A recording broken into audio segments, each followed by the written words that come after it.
The boy's fingers trembled as they closed around the cold edge of a porcelain plate, remnants of someone else's breakfast congealing in the kitchen's fluorescent glare. He was 8 years old, small for his age, with dark eyes that had learned too early to scan rooms for danger before entering them. The estate kitchen stretched before him like a cathedral, marble countertops reflecting light from chandeliers that cost more than his mother made in a year, stainless steel appliances humming with a kind of quiet efficiency that only extreme wealth could purchase. He'd entered through the service entrance at dawn, before the main household stirred, carrying his backpack and the weight of a secret he couldn't name but felt in every hollow space of his chest. The morning light filtered through windows that faced a manicured lawn, where sprinklers whispered their expensive rhythm.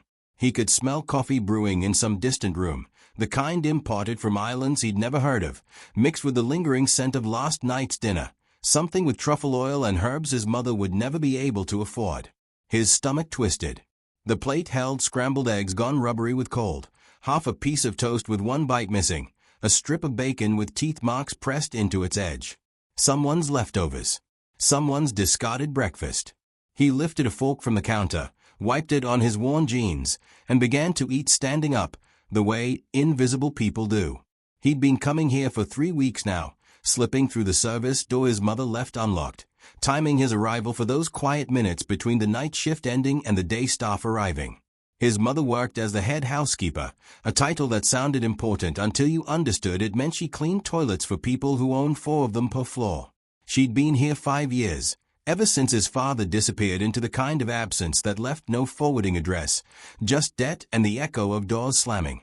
The estate belonged to Richard Montgomery, a name spoken in reverent whispers by people who tracked stock tickers and merger announcements. The boy had never seen him up close, only glimpsed through windows or across vast rooms during the rare moments when their worlds briefly occupied the same physical space. The eggs tasted like cardboard, but he ate them anyway, chewing slowly to make them last. His backpack sat on the floor beside him, stuffed with textbooks held together with tape, a lunch his mother had packed before her shift ended at midnight, a sandwich made from day-old bread and the heel of a cheap deli meat package. She didn't know he came here. She didn't know about a lot of things lately, and that unknowing had carved a hollow space between them that he didn't have words to describe. He was 8.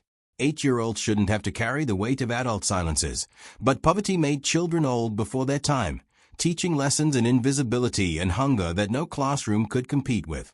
The sound of footsteps froze him mid-bite.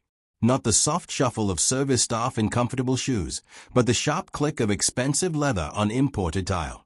The kind of footsteps that owned the rooms they walked through. The boy's hand tightened on the fork as Richard Montgomery entered the kitchen, 6 feet of tailored presence in a suit that cost what some families spent on rent. He was 53, silver-haired in that distinguished way wealthy men manage to achieve, with features arranged in an expression of permanent assessment, the look of someone who'd spent decades evaluating worth and finding most people wanting. Their eyes met across the kitchen. The boy didn't move. Couldn't move. Montgomery's gaze traveled from the child to the plate of leftovers, to the backpack with its fraying straps, to the service entrance still slightly ajar. The air between them crystallized into something sharp and uncomfortable. The boy had been caught doing something he couldn't quite articulate, not stealing, because the food would have been thrown away anyway, but taking up space in a world that had made clear he didn't belong in it. "Who are you?" Montgomery's voice carried the weight of authority, so ingrained it didn't need volume to command. The boy's throat closed. He set down the fork with a small click that sounded enormous in the silence. "I asked you a question." The word stuck. "My mom works here. I was just eating garbage." Montgomery stepped closer, and the boy caught the scent of cologne that probably had a French name and came in bottles with metal caps. "Do you make a habit of sneaking into other people's homes?" The boy's face burned with shame so intense it felt physical, like fever spreading under his skin. He wanted to explain about his mother working double shifts, about the apartment with its perpetual smell of mildew, and the refrigerator that only had condiments and a half-gallon of milk stretched thin through the week. He wanted to explain about being hungry in a way that had nothing to do with missing one meal and everything to do with missing hundreds of them, about the constant calculation of calories and cost that had become the background music of his existence. But he was 8, and he didn't have those words yet, so he said nothing. Montgomery's expression shifted into something the boy couldn't read. What's your name? Thomas. Thomas what? Thomas Rivera. Something flickered across Montgomery's face, recognition, maybe, or surprise. Rivera. Your mother is Elena Rivera. The boy nodded, fear spiking through his chest. Was she going to be fired? Would they lose even this fragile connection to steady employment? His mother's health had been failing lately, though she insisted she was fine, waving away his concerns with hands that trembled more than they used to. He'd noticed things, the way she leaned against walls when she thought no one was watching, the pills she took when she thought he was asleep, the careful way she moved as if her body was something fragile she had to carry with extreme caution. Montgomery pulled out his phone, and the boy's stomach dropped. He was calling someone.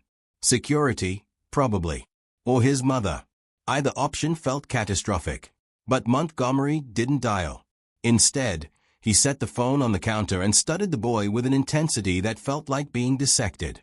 You're here alone? At this hour? Thomas nodded again, words still trapped somewhere between his chest and his throat. Where's your mother now? Sleeping. She worked until midnight. And you came here because Montgomery gestured at the plate of cold eggs. The boy's eyes stung with tears he refused to let fall. Crying was for babies, for kids who hadn't learned yet that tears didn't fill empty stomachs or pay overdue bills. He'd learned at 6 that crying just made his mother's face crumple in a way that hurt worse than hunger. Montgomery's jaw tightened. He moved to the refrigerator, a Sub-Zero that cost more than most cars, and began pulling items out with decisive movements. Fresh eggs. Real butter. Bread that hadn't been marked down for quick sale. Fruit that wasn't bruised or beginning to soften. He set them on the counter beside the boy, then turned to face him fully.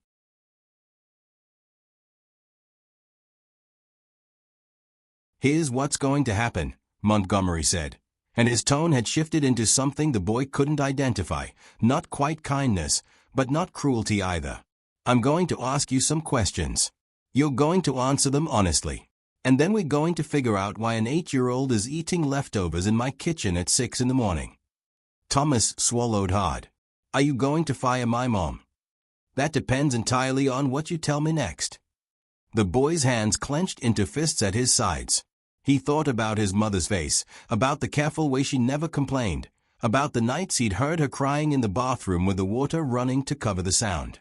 He thought about the medical bills he'd seen tucked under magazines on the coffee table, about the way she'd started losing weight she didn't have to lose, about the fear that lived in his chest like a stone he couldn't swallow or spit out. My mom's sick, he said finally, the words breaking something open inside him. She doesn't want anyone to know. But she's really sick, and she can't afford to miss work, so she just keeps going. And I know she's getting worse, but she won't listen to me because I'm just a kid, Anne. He stopped, breathing hard, terrified he'd said too much. Montgomery's expression had gone completely still. Sick how? I don't know. She won't tell me. But there are pills and doctor's appointments she thinks I don't know about, and sometimes she has to sit down in the middle of doing things because she can't breathe right.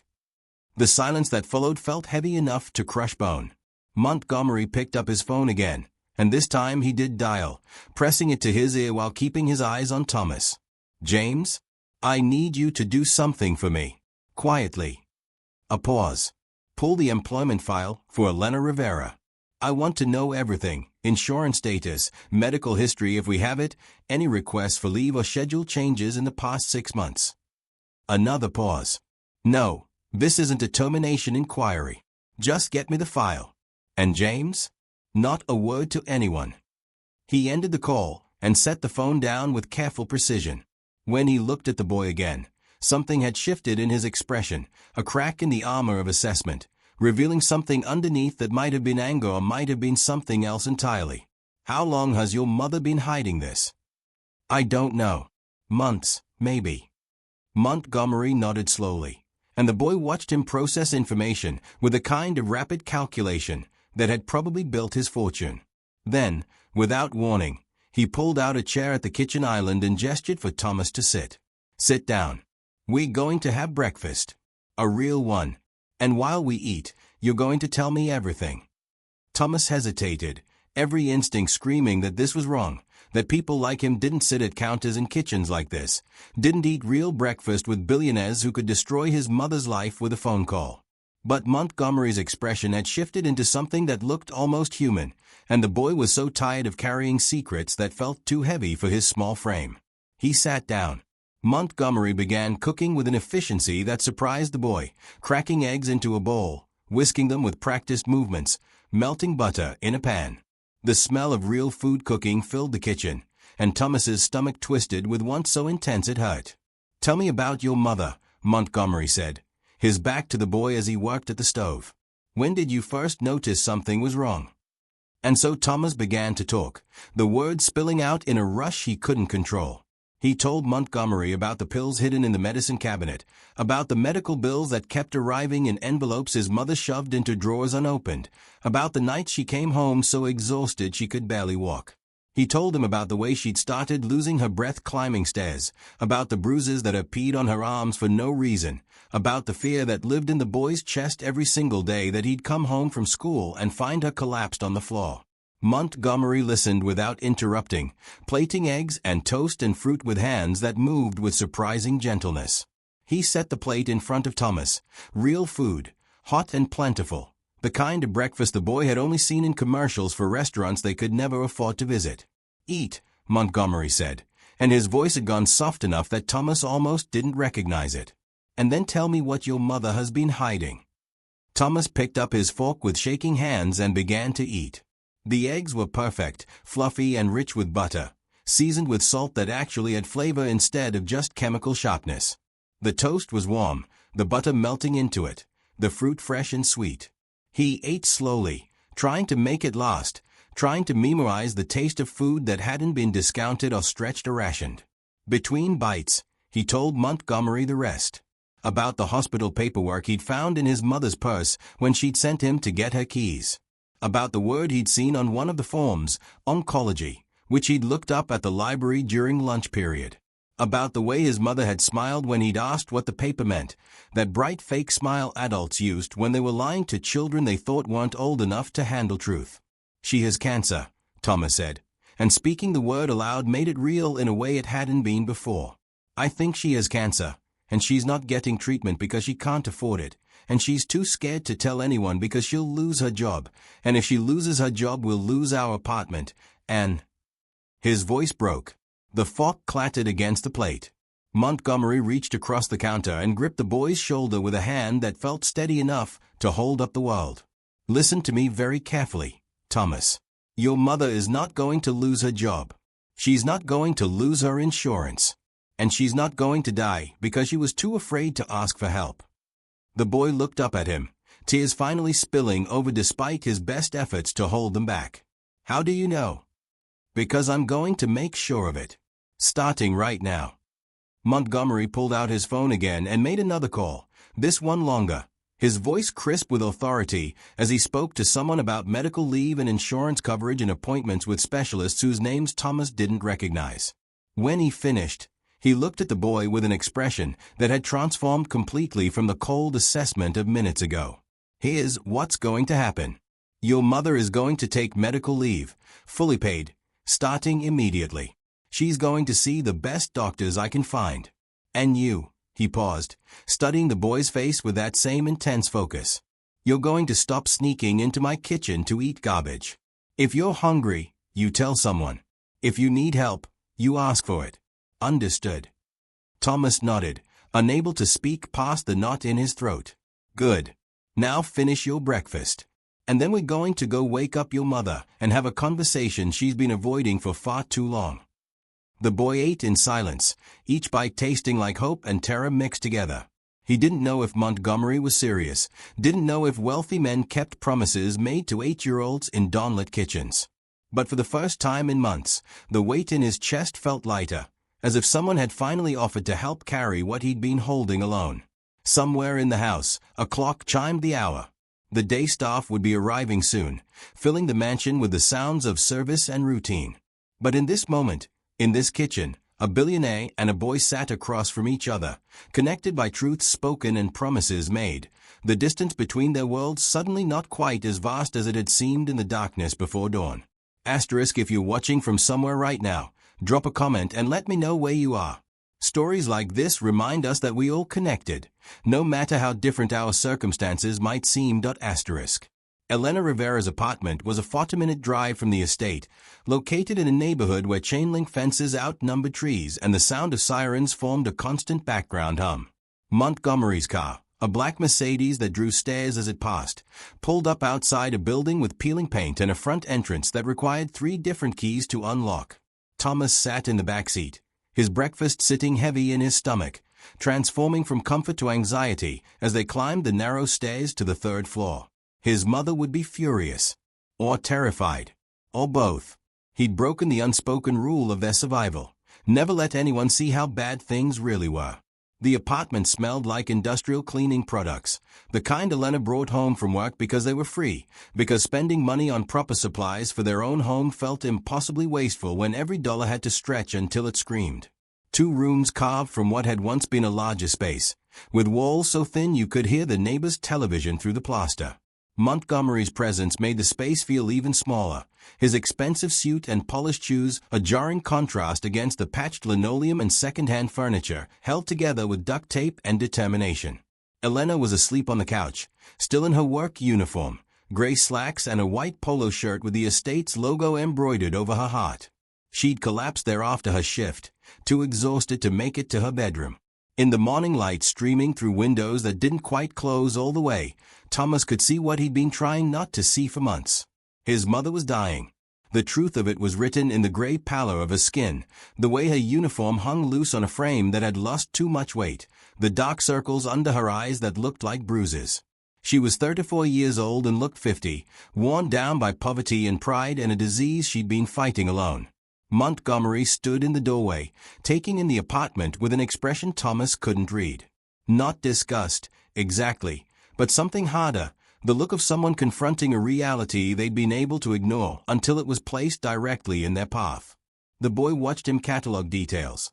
The bucket positioned under a ceiling stain that suggested a persistent leak, the space heater that was their only source of warmth because the building's heating system had been broken for 2 winters, the photographs on the wall of a younger Elena holding a baby Thomas, both of them smiling with the kind of hope that poverty hadn't yet ground down to dust. "Wake her up," Montgomery said, his voice quiet enough not to startle but firm enough to make clear this wasn't a request. Thomas approached his mother slowly, reaching out to touch her shoulder with fingers that trembled. "Mom? Mom, wake up." Elena's eyes opened slowly, confusion giving way to alarm as she registered her son's presence, then horror as her gaze landed on Montgomery standing in her living room. She sat up too quickly, swaying with dizziness, pressing a hand against her chest as if to physically hold herself together. "Mr. Montgomery, She stopped, her mind clearly racing through possibilities, landing on the worst one. "Thomas, what did you do?" "He saved your life," Montgomery said before the boy could answer. "Or his trying to. Which is more than you've been doing for yourself lately." Elena's face drained of what little color it had held. Her eyes darted between her son and her employer, calculations running behind them. How much Thomas had revealed, how much trouble they were in, whether she could salvage this situation or if everything was about to crumble. She stood on shaking legs, smoothing down her wrinkled uniform with hands that wouldn't stop moving. "Sir, I apologize for my son bothering you. It won't happen again. I'll make sure he—" "Sits down," Montgomery interrupted, gesturing to the couch. "Before you fall down. And stop apologizing for the only person in your family who had the sense to ask for help." Elena sat because her legs were giving out, not because she'd been told to. Thomas watched his mother try to gather her composure, watched her face arrange itself into the professional mask she wore at work, pleasant, deferential, invisible. But her hands betrayed her, twisting together in her lap, and there was terror in her eyes that made Thomas feel like he'd swallowed broken glass. Montgomery pulled out the apartment's only chair, a wooden thing with uneven legs that wobbled when he sat, and leaned forward with his elbows on his knees. "How long have you known?" "Known what?" Elena's voice was too bright, too false. "Don't insult both of us. How long have you known you were sick?" The silence stretched out long enough that Thomas could hear the upstairs neighbor's footsteps, the distant wail of a car alarm, his own heartbeat hammering in his ears. His mother's face crumpled and rebuilt itself 3 times in the space of those seconds, pride warring with exhaustion, warring with the simple impossibility of continuing to lie. 6 months, she whispered finally. Stage 3. Non-Hodgkin's lymphoma. The words hung in the air like stones. Thomas had known, but hearing his mother say it aloud made it real in a way his library research hadn't. Stage 3. He didn't need to look that up to know it was bad.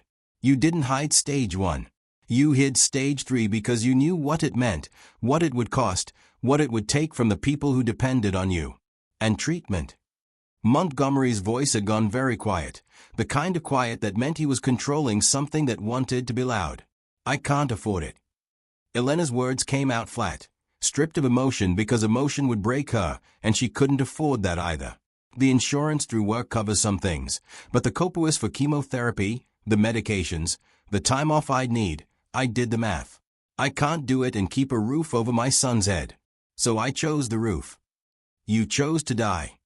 I chose to make sure my son doesn't end up in foster care. The words burst out of Elena with enough force that she started coughing, a wet rattling sound that made Thomas move instinctively toward her. She waved him away, pressing her sleeve against her mouth until the fit passed. When she lowered her arm, there were spots of blood on the white fabric. Montgomery stood up, and Thomas watched his face transform. Whatever calculation had been running behind his eyes finished computing, and the result was written in the hard set of his jaw, the way his hands curled into fists at his sides before deliberately relaxing. He pulled out his phone and made a call, his voice crisp with the kind of authority that didn't expect to be questioned. James? That file I asked for on Elena Rivera. I need you to do something else. Contact Dr. Helen Ashford at Memorial Hospital. Tell her I need the best oncology team she can assemble, today if possible. And I need a full review of our employee health insurance policy. If it doesn't cover 100% of catastrophic illness, I want it changed. Effective immediately. A pause. I don't care what it costs. Just do it. He ended the call and turned back to Elena, who was staring at him with an expression that looked like drowning. You're taking medical leave, fully paid, starting now. You're going to see specialists who will put together a treatment plan. And you're going to survive this, because your son deserves a mother who fights, not one who gives up because she's too proud to admit she needs help. I can't accept this. Elena's voice cracked. I can't, you don't understand. People like us don't get second chances. We don't get rescued. We just. You just what? Die quietly so you don't inconvenience anyone. Montgomery's anger was controlled but unmistakable. That's what you were planning? To work yourself into the ground so your son could watch you waste away while eating garbage from my kitchen. Elena flinched as if he'd struck her. He what? Thomas has been coming to the estate before dawn for weeks, eating leftovers because there's no food here. Because you've been so busy being noble and self-sacrificing that you didn't notice your child was starving. The look on Elena's face broke something inside Thomas. She turned to him, and he saw himself reflected in her eyes, small and vulnerable and caught in the act of exposing what she'd been trying so hard to hide. Her hand reached for him, and he went to her, letting her pull him close even though he was too old for it, even though the other kids at school would mock him if they knew he still needed his mother's arms around him. I'm sorry, he whispered against her shoulder. I'm sorry, I didn't know what else to do. You did exactly what you should have done, Montgomery said, and his voice had softened enough that Thomas looked up in surprise. You asked for help, which is what your mother should have done months ago. Elena was crying now, silent tears running down her face as she held her son. Thomas felt her body shaking against his, felt the way she was trying not to let him know how much this was costing her, this admission of need, this acceptance of charity, this crumbling of the pride that had kept them going when nothing else remained. Montgomery moved toward the door, but stopped with his hand on the handle. A car will come for you tomorrow morning at 8. It will take you to the hospital for a full evaluation. Thomas will go to school as usual, but arrangements will be made for after-school care until you're well enough to manage on your own. And Elena. He waited until she looked at him. Your job will be waiting for you when you're ready to come back. Not because I feel sorry for you, but because you're the best housekeeper I've ever employed, and I'm not interested in replacing you. He left, and the apartment felt simultaneously emptier and more full, emptied of his overwhelming presence, filled with the possibility he'd left behind. Elena held Thomas for a long time, neither of them speaking, both of them trying to process what had just happened. When she finally pulled back, her face was blotchy with tears, but her eyes were clearer than they'd been in months. "You shouldn't have done that," she said, but there was no anger in it. "Yes, I should have." She almost smiled, then started coughing again. This time the fit was worse, lasting longer, ending with her doubled over and gasping for air. Thomas ran to get water, his hands shaking as he filled a glass from the tap. When he brought it back, she drank slowly, carefully, like someone learning how to perform a basic function all over again. "I'm scared," she admitted, and Thomas couldn't remember the last time she'd said those words aloud. His mother didn't get scared. She got determined. She got resourceful. She got through things. But she didn't get scared, not where he could see it. "Me too," he said. They sat together on the couch, in the apartment that smelled like cleaning products and poverty, and waited for whatever came next. Outside, the neighborhood continued its normal rhythm. Cars passing, people shouting, the distant sound of construction or demolition. It was hard to tell which. But inside, something fundamental had shifted. The weight his mother had been carrying alone now had other hands reaching to share the burden. And for the first time in months, Thomas allowed himself to imagine a future that extended beyond next week, next month, the next rent payment. His mother's phone rang. She answered with a voice that still shook, then listened in silence for several minutes before saying, "Yes. Thank you. Yes, I'll be there." When she hung up, she looked at Thomas with an expression caught between disbelief and something that might have been hope. That was Dr. Ashford's office. "I have an appointment tomorrow at 8. They are already pulling my medical records, preparing a treatment plan," she said. Elena's voice broke. "She said they are going to take care of everything. That I should just focus on getting well." Thomas hugged her again, and this time she let herself cry properly, the kind of crying that came from years of holding everything together, finally giving way to the possibility of letting someone else help carry the weight. They stayed like that until the morning sun climbed higher in the sky, until the apartment grew warm enough that the space heater's absence was barely noticeable, until the impossibility of what had just happened began to feel almost real. Memorial Hospital occupied an entire city block, its glass and steel facade reflecting wealth back at a neighborhood that had precious little to spare. Elena walked through the entrance with Thomas beside her, both of them dressed in their best clothes, which meant his jeans had no visible patches and her blouse was only 2 years old instead of 5. The lobby stretched before them like a temple to modern medicine, all marble floors and abstract art that probably cost more than their annual rent. But Elena noticed other things too. The tired woman in scrubs eating a sandwich while walking, the elderly man in a wheelchair waiting by a wall of windows, the child crying softly in his father's arms. Wealth bought beautiful buildings, but suffering still looked the same no matter what floor it happened on. Dr. Helen Ashford met them in a consultation room that smelled like antiseptic and expensive furniture polish. She was in her early 50s, with gray hair she didn't bother to dye and eyes that assessed Elena with professional thoroughness before softening into something more human. On her desk sat a file thick enough to contain Elena's entire medical history and what looked like test results from half a dozen sources. "Mrs. Rivera," she began, then paused. "May I call you Elena?" Elena nodded, her throat too tight for words. "I've reviewed your case, and I want to be direct with you because I think you deserve honesty." Dr. Ashford opened the file, revealing pages dense with medical terminology and charts that probably meant something terrible. "You have stage 3 non-Hodgkin's lymphoma. You've had it for at least 6 months, probably longer. And you've received essentially no treatment during that time." Thomas felt his mother's hand tighten on his shoulder. Her voice, when it came, was barely above a whisper. "How bad is it?" "Bad. But not hopeless." Dr. Ashford leaned forward, and there was intensity in her expression that made both Elena and Thomas focus completely on her next words. "If you'd waited another few months, we'd be having a very different conversation.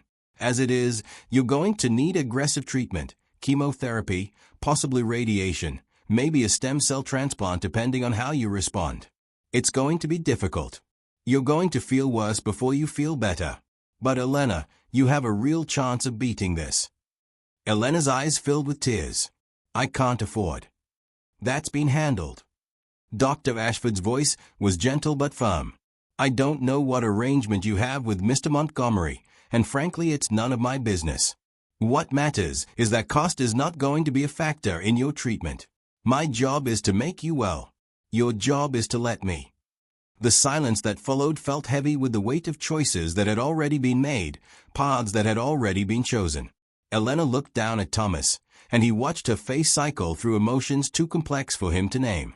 Pride fighting shame fighting gratitude fighting fear. Finally, she looked back at Dr. Ashford and nodded. When do we start? Today. I want to run a full series of tests, get updated imaging, and have you meet with the oncology team who'll be managing your care. Plan on being here most of the day. She glanced at Thomas. Is there somewhere he can wait? We have a family lounge with. I'm staying with her, Thomas said, and his voice came out more forcefully than he'd intended. I'm not leaving. Dr. Ashford looked at Elena, who nodded. He stays. The day became a blur of tests and consultations. Elena was moved from room to room, poked and prodded and scanned by machines that hummed and clicked and made noises that sounded vaguely threatening. Thomas followed, sitting in corners and waiting rooms, watching his mother try to maintain dignity while being systematically examined by an army of specialists who spoke in language he didn't understand but recognized as serious.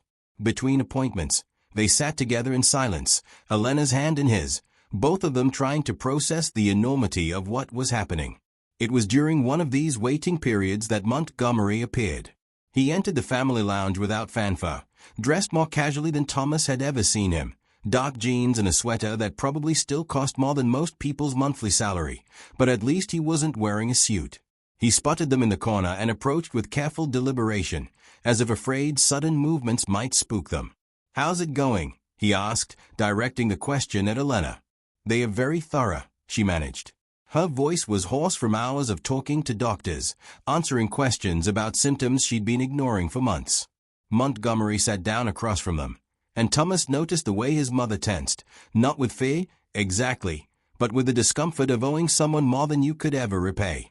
The debt between them was already incalculable, growing larger with every test ordered, every specialist consulted, every hour of medical attention that cost what Elena made in a month.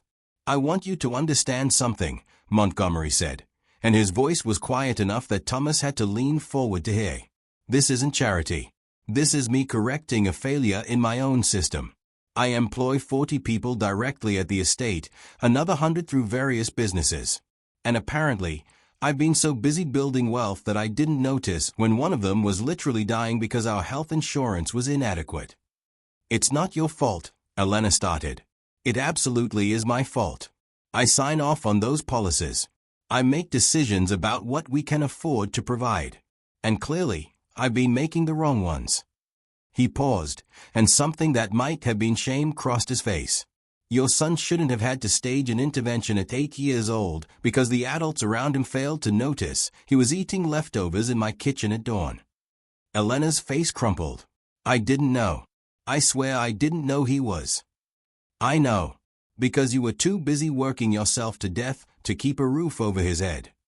Montgomery's voice wasn't accusatory, just tired. That's what poverty does. It forces impossible choices and then judges people for making them. Thomas watched the two adults sit in silence, connected by their shared failure to protect him in the way both had desperately wanted to. His mother had failed by being too proud to ask for help. Montgomery had failed by not noticing help was needed. And Thomas, sitting between them, felt the strange burden of being the catalyst for their recognition of these failures. A nurse appeared in the doorway. Mrs. Rivera, Dr. Ashford is ready for you. Elena stood, and Montgomery rose with her. I'll wait, he said. However long it takes. Thomas expected his mother to protest, to insist he didn't need to waste his time, to perform the dance of polite refusal that poor people learned early. But instead, she just nodded, too exhausted to fight, and followed the nurse down the corridor with Thomas at her heels. The final consultation happened in an office with windows overlooking the city.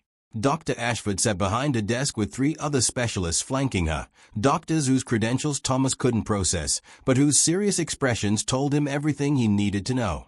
Elena sat across from them with Thomas on one side and Montgomery on the other, the three of them arranged like a family that had been assembled from mismatched parts. "We have a treatment plan," Dr. Ashford began, and then spent the next 30 minutes outlining a strategy that involved words like aggressive and intensive and challenging, but also words like promising and hopeful and survivable.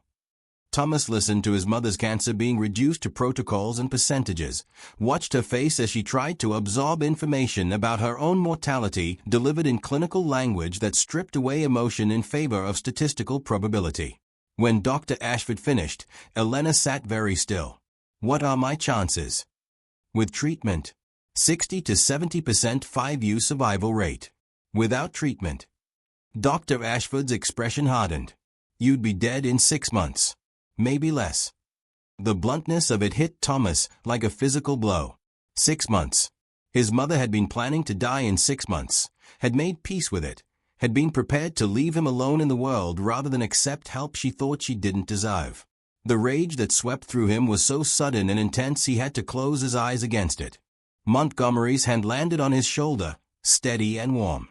"She's going to be fine," he said, and his voice carried the kind of certainty that made Thomas want to believe him. "Because she's going to accept treatment, and she's going to fight, and she's going to win. Right, Elena?" Elena looked at her son, and whatever she saw in his face seemed to decide something for her. "Right," she whispered. The relief that swept through the room was almost tangible. Dr. Ashford smiled, actually smiled, for the first time since they'd met her. "Good. We'll start chemotherapy next week. In the meantime, I want you resting, eating well, and preparing yourself mentally for what's ahead. It's going to be hard. But Elena..." She waited until Elena met her eyes. "You're going to survive this. I promise you that." They left the hospital as the sun was setting, painting the sky in shades of orange and pink that seemed impossibly beautiful given the circumstances. Montgomery's car waited at the cab, and this time when he opened the door for them, Elena didn't protest. They drove through the city in silence, past neighborhoods that shifted from wealthy to working class to poor, a geography of inequality written in the quality of street lights and the conditions of sidewalks. When they reached Elena's apartment, Montgomery didn't just drop them off. He parked and followed them up the stairs, stood in their small living room with his hands in his pockets while Elena put water on to boil for tea they couldn't really afford, but needed for the ritual of hospitality. "I have something for you," Montgomery said, pulling an envelope from his jacket. He handed it to Elena, who opened it with shaking fingers. Inside was a check. Thomas couldn't see the amount, but he saw his mother's face go white, then red, then white again.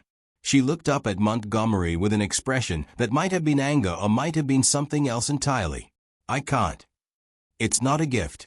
It's back pay." Montgomery's voice was firm. "I went through the records. You've worked overtime for 5 years without proper compensation. You've covered shifts for other staff members without credit.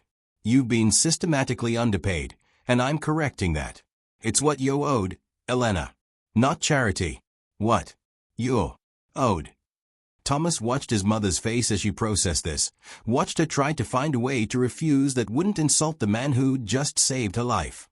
But the exhaustion of the day had stripped away her usual defenses, and instead of protesting, she simply folded the check carefully and placed it on the table. "Thank you," she said, and the words seemed inadequate for the enormity of what they contained. Montgomery nodded and moved toward the door. But before he left, he turned back one more time. "Elena, when you're well, and you will be well, I want you to help me redesign our employee health and welfare policies. Because clearly, I need someone who understands what it's actually like to depend on them." He left before she could respond, his footsteps echoing down the stairwell until the building's front door closed with a distant thud. Elena and Thomas stood in their small apartment, surrounded by the smell of boiling water and the weight of impossible hope. Thomas's mother pulled him close, and he let himself be 8 years old again, let himself be small and scared and in need of comfort he'd been trying not to ask for. "We're going to be okay," she whispered against his hair. "We're actually going to be okay." And for the first time in months, Thomas believed her. Spring arrived with a kind of determined optimism that seemed specifically designed to mock Elena's condition. Trees bloomed while her hair fell out in clumps on the pillow. Birds sang while she vomited into a bucket beside her bed, chemotherapy ravaging her system with the same efficiency it used to attack cancer cells. Thomas came home from school each day to find her in different states of illness. Some days she could sit up and smile, other days she couldn't lift her head without the world spinning into nausea. He learned to cook simple meals, to help her to the bathroom when her legs wouldn't support her weight, to change sheets soaked with fever sweat in the middle of the night. He was still 8 years old, but 8 looked different now. The apartment had changed too. Where once there'd been empty cabinets, now there was food, real food, not just ramen and canned soup, but fresh vegetables and lean protein and the kind of ingredients that turned cooking into something more than survival. The refrigerator hummed with reliable electricity, the heat worked consistently, and someone had fixed the leak in the ceiling without being asked. Small transformations that added up to a life that no longer felt like constantly treading water in a pool with no edges. Montgomery visited every Tuesday afternoon, a ritual that had developed without discussion. He'd arrive at 4, after Thomas got home from school, but before Elena's evening medication made her too drowsy for conversation. They'd sit in the small living room, Elena on the couch, Montgomery in the wooden chair that still wobbled, Thomas doing homework at the kitchen table but listening to every word, and talk about things that had nothing to do with cancer. Montgomery told stories about business deals that had gone wrong, about his own childhood in a family that had wealth but not much warmth, about the way success had isolated him from genuine human connection. Elena talked about Thomas's school achievements, about books she was reading during the long hours between treatment sessions, about her own dreams deferred by poverty and circumstance. It was during one of these visits, 3 months into treatment, that Montgomery brought up the subject that had been hovering unspoken between them. Elena was having a good day. She'd kept down breakfast and lunch, her color was better, and the latest scans had shown the tumor shrinking at a rate that had made Dr. Ashford use the word remarkable. Thomas watched from his homework as Montgomery leaned forward, his expression serious but not grim. "I need to tell you something," he said, "about why I helped you. Why I'm still helping you." Elena's hand moved instinctively to the scarf covering her bald head. "You don't owe me explanations." "No, but I owe you the truth." Montgomery was quiet for a moment, and Thomas saw him gather himself in the way people did before revealing something painful. "My father was a housekeeper. Not at an estate like mine, but at a hotel downtown. He worked there for 30 years, double shifts, every holiday, whatever they needed.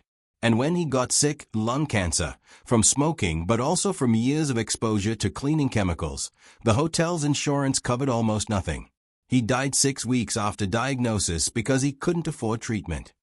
The silence that followed felt sacred somehow, the kind of quiet that settled over spaces where truth had been spoken at cost. Elena's eyes filled with tears, and Thomas watched his mother and Montgomery look at each other with an understanding that went beyond words. "I was 17, Montgomery continued. Full scholarship to college, about to escape everything my father's life represented. And instead, I watched him waste away in a charity ward while I was powerless to help. I swore," his voice caught, "I swore I'd never be powerless like that again. That I'd build enough wealth to save people my father's system killed." "But you can't save everyone," Elena said softly. "No, but I can save the people who work for me. I can make sure what happened to my father doesn't happen to anyone in my employ. And when your son walked into my kitchen eating leftovers," he stopped, shaking his head, "I saw my father. I saw myself at 17. And I realized I'd failed at the one thing I'd promised myself I'd do." Thomas felt something shift in his understanding of the man sitting in their apartment. Montgomery wasn't a savior bestowing charity on worthy poor people. He was someone carrying his own grief, trying to correct failures that reached back decades, using wealth as a tool to rewrite endings that had already been written in his own history. The knowledge made Thomas's gratitude more complex, led with an understanding that rescue sometimes said more about the rescuer than the rescued. "Your father would be proud of you," Elena said, and the simplicity of it made Montgomery's face crumple briefly before he controlled it. "I hope so."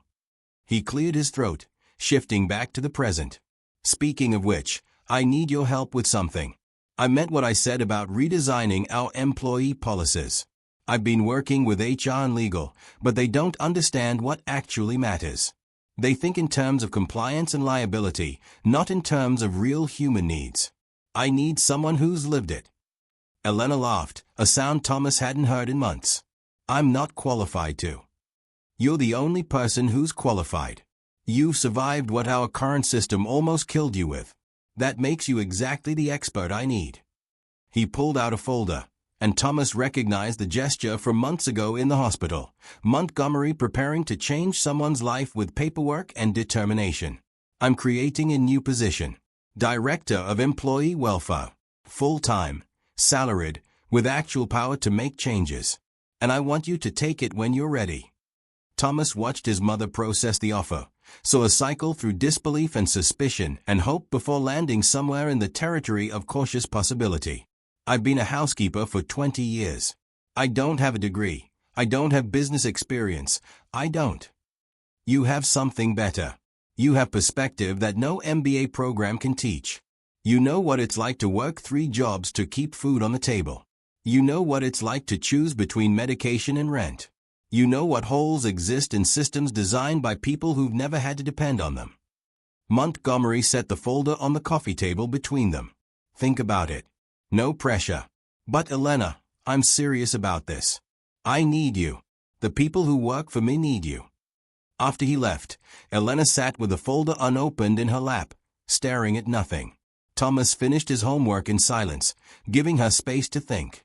Finally, she spoke without looking at him. This is insane, right? Me, running employee programs? I didn't even finish college. You're the smartest person I know, Thomas said, and he meant it. You've kept us alive for years with nothing. Imagine what you could do with actual resources. She smiled then, the first genuine smile he'd seen in weeks. When did you get so smart? I had a good teacher. Elena opened the folder and began reading, and Thomas watched her face transform as she absorbed the details. The position came with a salary that would move them out of poverty permanently. Health insurance that would actually cover catastrophic illness. Education benefits that would let her finish a degree while working. But more than that, it came with the authority to change things for other people, to make sure no one else had to make the choices she'd been forced to make. I could actually do this, she said wonderingly. I could actually help people. You already do. This would just give you better tools. She closed the folder and looked at her son with an expression that held pride and pain in equal measure. You grew up too fast. I'm sorry for that. Don't be. Thomas thought about the months of fear, of carrying secrets too heavy for his age, of learning that survival sometimes meant making adults uncomfortable with truth. I'm not sorry. Not if it saved you. The weeks that followed brought changes that felt both glacial and lightning fast. Elena's treatment continued, her body oscillating between progress and setback in the unpredictable rhythm of chemotherapy. But the trajectory was upward. The tumors continued shrinking. Her energy returned in small increments. And slowly, carefully, she began planning for a future that extended beyond survival into something that looked like actual living. She started attending online classes in human resources and business management, studying between treatment sessions with a kind of focused determination that had kept them fed and housed through years of poverty. Montgomery sent her reading materials, case studies of companies with innovative employee programs, research on poverty's impact on workplace performance, policy proposals from organizations Thomas had never heard of. Their Tuesday meetings shifted from social visits to working sessions, Elena offering insights that made Montgomery pull out his phone to fire off instructions to his staff. The problem isn't just health insurance, Elena explained one afternoon, her voice hoarse from recent chemotherapy, but her mind sharp. It's the time poverty. People working hourly jobs can't afford to take time off for doctor's appointments, so they wait until emergencies. Then they end up in expensive AIs for conditions that could have been managed with routine care. You need to build and pay time for preventive care, make it mandatory, not optional. Montgomery took notes like a student before a demanding teacher. What else? Childcare, transportation, food security, mental health support. Elena ticked items off on her fingers, each one representing a problem she'd personally navigated. Poverty isn't one problem, it's 1,000 interconnected ones. You can't just fix health insurance and call it done. You have to address the whole ecosystem. Thomas listened from his home workstation, watching his mother transform from victim to expert, from someone who'd been crushed by systems to someone who understood how to rebuild them. The change wasn't just about recovery from illness. It was about recovery of self, the reclamation of dignity that poverty had tried to strip away. By late spring, Dr. Ashford delivered news that made Elena cry for 20 minutes straight. Complete remission. The cancer was gone. She'd need ongoing monitoring, regular scans to catch any recurrence early. But for now, right now, she was cancer-free. The odds had been 60 to 70%, and Elena had beaten them through sheer stubborn refusal to accept the death sentence poverty had tried to deliver. Montgomery took them to dinner that night at a restaurant, so expensive the menu didn't list prices. Thomas wore his first suit, purchased for the occasion, a gift Montgomery had presented with unusual gentleness, and tried not to feel overwhelmed by the weight of silverware and the complexity of courses arriving in predetermined sequence. Elena wore a wig that looked almost exactly like a natural hair had, and makeup that covered the lingering pallor of recent illness. They looked, Thomas thought, like people who belonged in spaces like this. Like people who'd earned their seats at tables where poverty's rough edges had been smoothed away by money and possibility. To Elena, Montgomery said, raising a glass of wine that probably cost more than their old weekly grocery budget. The toughest person I know, and the best employee welfare director I'm about to employ. Elena raised her water glass, no alcohol during recovery, and met his eyes with an expression Thomas couldn't quite read. To second chances, and to people who notice when help is needed. Thomas raised his own glass, sparkling cider in crystal that caught the light, and thought about the morning months ago when he'd stood in a kitchen eating leftovers, terrified and hungry and desperate. That boy felt like someone else now, someone from a life that had ended and been reborn into something unrecognizable. He'd learned things no 8-year-old should have to learn about mortality and systems, and the ways poverty killed people slowly. But he'd also learned that sometimes help came from unexpected places, that dignity could be reclaimed, that endings could be rewritten if someone cared enough to pick up the pen. They ate slowly, savoring food prepared by chefs who treated cooking like art. And for the first time in Thomas's memory, his mother's laughter sounded genuine, not the performance she'd given to convince him everything was fine, but the real sound of joy from someone who'd survived what should have killed her and come out the other side transformed. September arrived with the kind of crisp clarity that made everything feel possible. Thomas started 4th grade at a new school, not the underfunded building with broken windows and textbooks held together with tape, but a private academy that Montgomery had insisted on when he'd seen the boys' test scores. Elena had protested at first, uncomfortable with accepting more help, but Montgomery had been characteristically blunt. Your son is gifted. Poverty shouldn't determine whether he gets to develop that gift. So Thomas walked through doors that opened onto possibilities his old school couldn't have offered, surrounded by children whose biggest concern was which extracurricular activity to choose rather than whether they'd eat dinner that night. Elena returned to the estate not as a housekeeper but as director of employee welfare, with an office on the administrative floor and authority to implement changes that rippled through every level of the organization. Her first day back, she'd walk through the service entrance out of habit before catching herself and redirecting to the main entrance, riding the elevator up instead of taking the back stairs, occupying space she'd previously only cleaned. The transformation felt surreal but earned, built on months of recovery and education, and the kind of hard work that poverty had trained her for even if wealth had been its ultimate destination. The policies she implemented changed lives in ways both dramatic and subtle. Paid time off for medical appointments became mandatory, not optional. Health insurance was restructured to cover 100% of catastrophic illness with no lifetime caps. Child care assistance, transportation stipends, and mental health support were added as standard benefits. But more than that, Elena changed the culture, instituting regular meetings where service staff could voice concerns without fear of retaliation, creating pathways for advancement that didn't require college degrees, building systems that recognized the expertise people gained through lived experience rather than just formal education.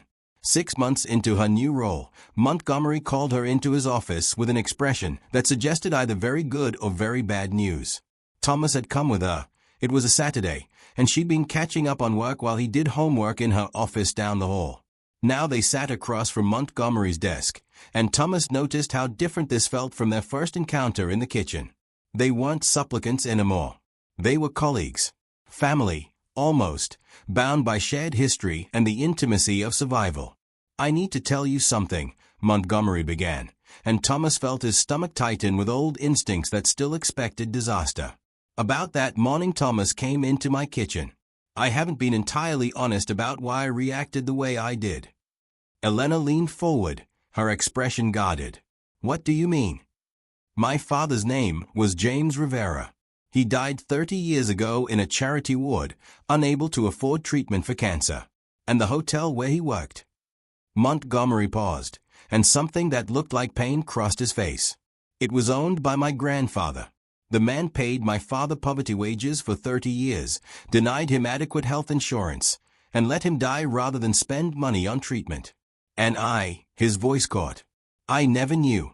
I was too busy being angry at my father for being poor to understand he'd been trapped by the same system that eventually made me wealthy." The silence that followed felt like the moment between lightning and thunder, charged with the weight of recognition. Elena's face had gone very pale, her hands gripping the arms of her chair. "Rivera," she whispered. "You think we're related?" "I don't know. Maybe distantly. Maybe not at all. It's a common name." Montgomery pulled out a folder. Always folders with him, Thomas thought, always paperwork to change lives, and slid it across the desk. "But I did some research after you told me about your family history. Your grandfather was also named James Rivera. He also worked in hospitality. And he died the same year my father did, in the same hospital." Elena opened the folder with shaking hands, and Thomas watched her face as she read. Documents emerged, employment records, hospital paperwork, a photograph so old it had faded to sepia tones. In the picture, 2 men in janitor uniforms stood side by side, both young, both smiling with the kind of hope that hadn't yet been ground down. One of them looked startlingly like Montgomery. The other looked like Thomas's mother. "Brothers," Elena breathed. They were brothers. "First cousins," Montgomery corrected gently. "Which makes us second cousins." "Which makes Thomas," he looked at the boy with an expression that held grief and recognition in equal measure. "Family. Actual family. The only family I have left, actually." Thomas felt the information settle into his understanding like pieces of a puzzle he hadn't known he was solving. The connection explained things that had seemed like coincidence or luck, why Montgomery had cared so much, why he'd been so determined to help, why he'd continued showing up even after the initial crisis passed. It wasn't charity. It wasn't even kindness, exactly. It was Montgomery trying to save the family his grandfather's cruelty had destroyed, trying to rewrite an ending that had been written 30 years before Thomas was born. "Why didn't you tell us?" Elena's voice held no accusation, just confusion. "Because I didn't want you to think I was helping out of obligation, or guilt, or some sense of family duty." Montgomery stood and moved to the window, looking out over grounds that Thomas now understood differently, not just wealth, but wealth built partially on the poverty of people who shed his blood. "I wanted to help because it was the right thing to do. Because your son walked into my kitchen and reminded me what poverty actually looks like when you stop abstracting it into numbers and policy discussions. The family connection, that was just confirmation that the universe has a sense of irony." Elena closed the folder carefully, reverently, as if it contained something sacred rather than just documentation of shared loss. "So what now?" "Now?" Montgomery turned back to face them, and something in his expression had softened. "Now we do what we should have done 30 years ago. We take care of each other. We build something together that honors the people we lost. We make sure the system that killed our fathers, our family, doesn't kill anyone else." Over the following months, that promise took concrete form. Elena's welfare programs expanded beyond Montgomery's companies to become a consulting service for other organizations, teaching them how to build systems that served workers instead of extracting from them. She wrote articles, gave presentations, and became a voice for people who'd never had voices in rooms where policy got decided. And Montgomery, wealthy, powerful, insulated by success, began showing up differently in the world, recognizing that privilege came with obligations he'd been avoiding by not looking too closely at the foundations his wealth was built on.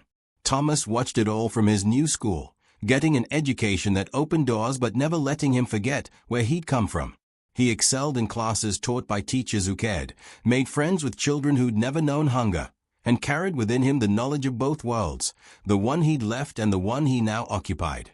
The distance between them felt simultaneously vast and paper-thin, a gap that could be bridged but never entirely closed. 1 year after that first morning in the kitchen, Elena organized an event at the estate, a gathering for all the service staff and their families, the people who cleaned and cooked and maintained the infrastructure of wealth without often being acknowledged for it. The great hall was transformed, filled with food and music and children running through spaces they'd never been allowed to occupy as anything other than workers. Thomas stood with his mother and Montgomery, the three of them watching people laugh and eat and exist in space that had been built partially through their labor. "This is what I wanted to show you," Elena said to Montgomery, her voice soft enough that only he and Thomas could hear. "This is what's possible when systems actually serve people instead of extracting from them. Look at their faces. That's what dignity looks like when it's not being systematically stripped away." Montgomery nodded, and Thomas saw him swallow hard against emotion. "My father should be here. Your grandfather. They should have lived to see this." "Maybe they are seeing it," Elena said. "Maybe this is us finishing what they started." Thomas thought about the photograph of two young men in janitor uniforms, both of them dead before 40, both of them ground down by poverty and systems that valued profit over human life. He thought about his mother's near-death, about his own hunger in a kitchen at dawn, about the fragile chain of circumstances that had led them here. And he understood that stories didn't have neat endings, they had continuations, threads that extended forward through generations, hopes passed down like inheritance to children who might actually be able to make them real. The party continued around them, and Thomas excused himself to explore the grounds. He found himself at the service entrance where he'd entered so many months ago, that morning when he'd been small and scared and desperate enough to take food he thought no one would notice missing.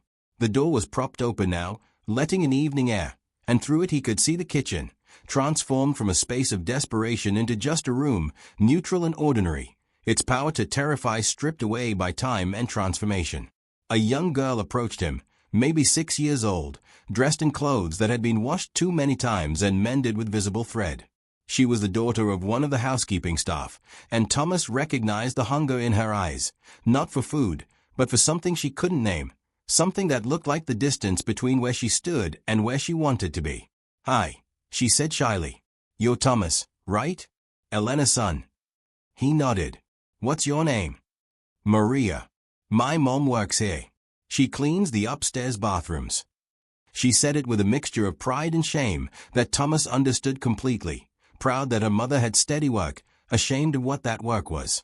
"Is it true your mom used to clean too? And now she's in charge of stuff?" "It's true." Maria's eyes widened. How did she do that? Thomas thought about how to answer. He could tell her about cancer and suffering, about eating leftovers in midnight shifts, about the random intervention of a man burdened by guilt and family history. But Maria was 6, and she didn't need the full story yet. She needed the version that gave hope without minimizing the difficulty. "She worked really hard," he said finally. "And when things got bad, she let people help her.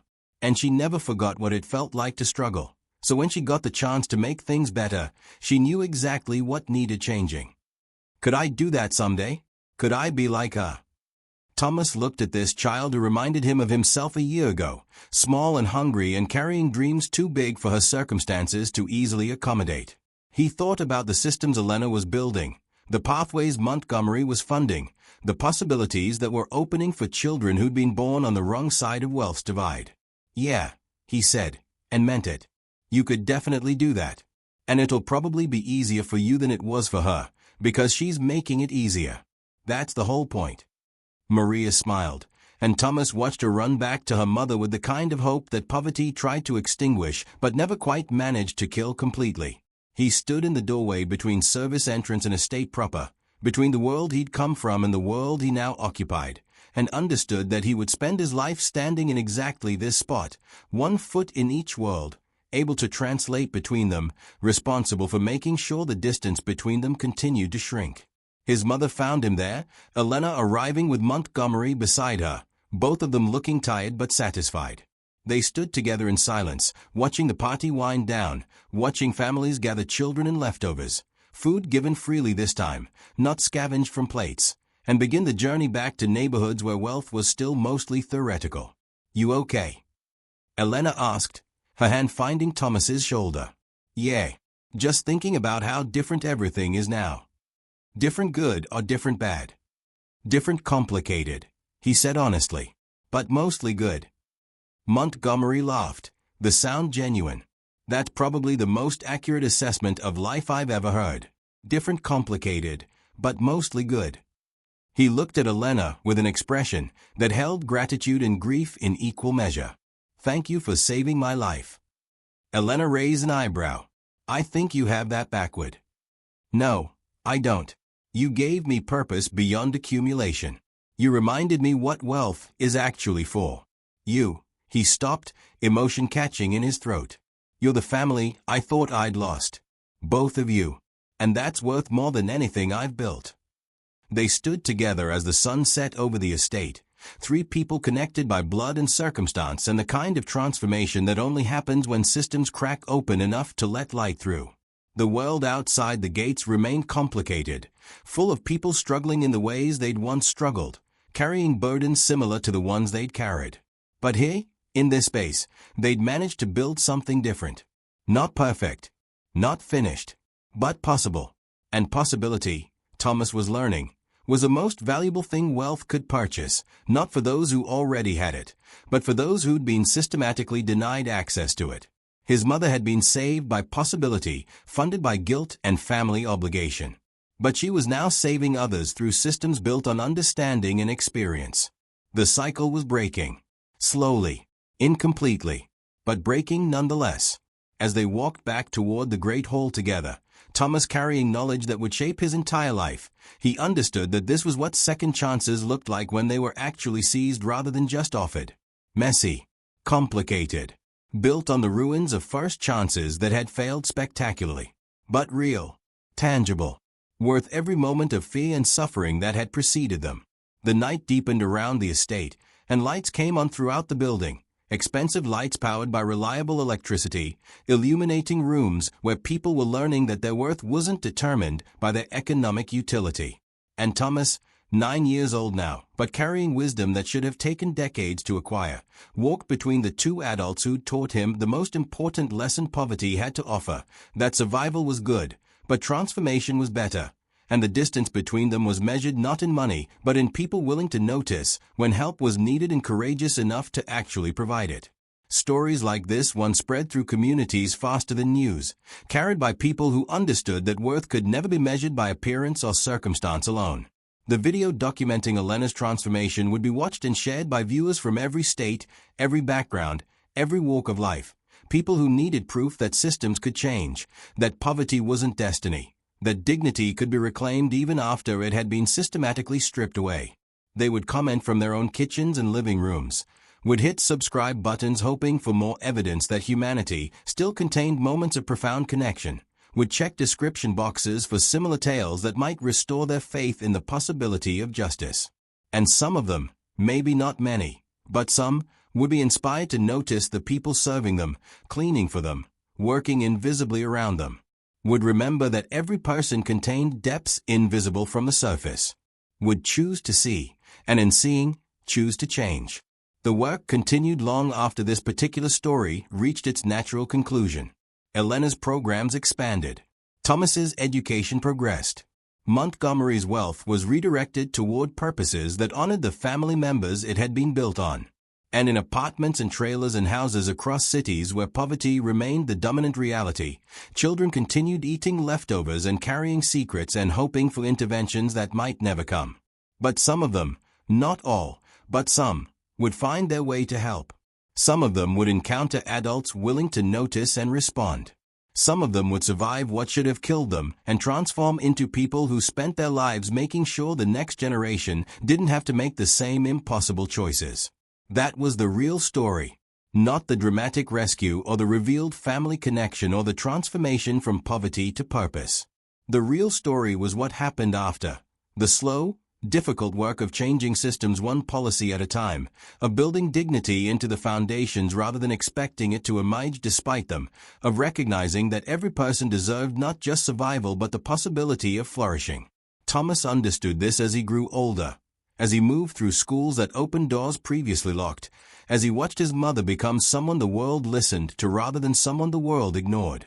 The boy who'd eaten leftovers at dawn was gone, transformed into someone with resources and options and future possibilities that poverty had once made unimaginable. But he never forgot that morning in the kitchen, never forgot the taste of cold eggs and shame, never forgot what it felt like to be invisible in a world that only saw worth when it came wrapped in wealth. And that memory, that knowledge of both worlds, became his greatest asset. Not the education or the connections or the resources his mother's transformation had provided, but the understanding that dignity was universal, that suffering was real regardless of its visibility, that systems existed to save people or they deserved to be dismantled and rebuilt. These truths, learned in the hardest way possible, became the foundation for everything he would eventually build himself. But that was a story for a different time.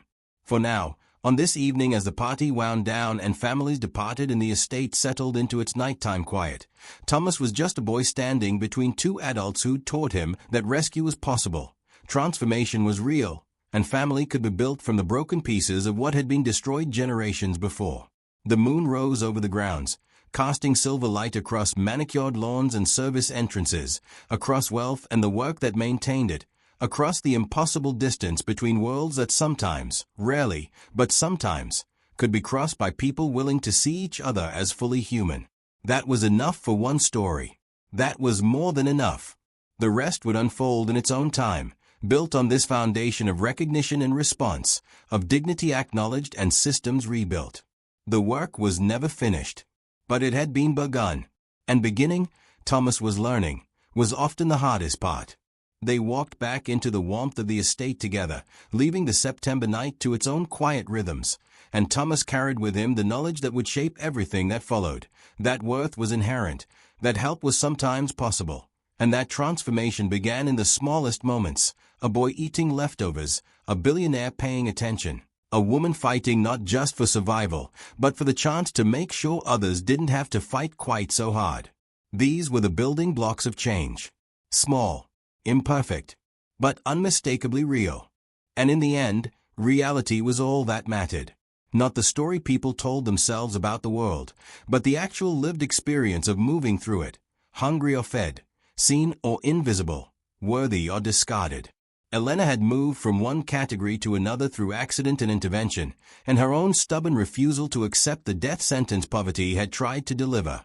And now she spent her days making sure that movement was possible for others, that dignity wasn't rationed based on economic utility, that worth was recognized regardless of where people stood in hierarchies they'd never chosen to participate in.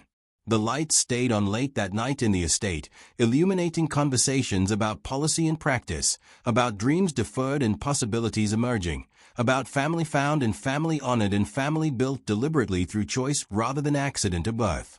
And somewhere in the city beyond the gates, children slept in apartments that smelled like poverty and hope mixed together, carrying within them the seeds of transformation that might, if circumstances aligned, if help arrived, if someone noticed, someday bloom into stories worth telling.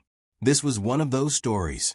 Not the only one, not even the most important one, but real and true, and proof that the distance between tragedy and transformation was sometimes measured in nothing more than someone's willingness to pay attention when a child appeared where children weren't supposed to be, doing what children shouldn't have to do, carrying burdens that should never have been theirs to carry.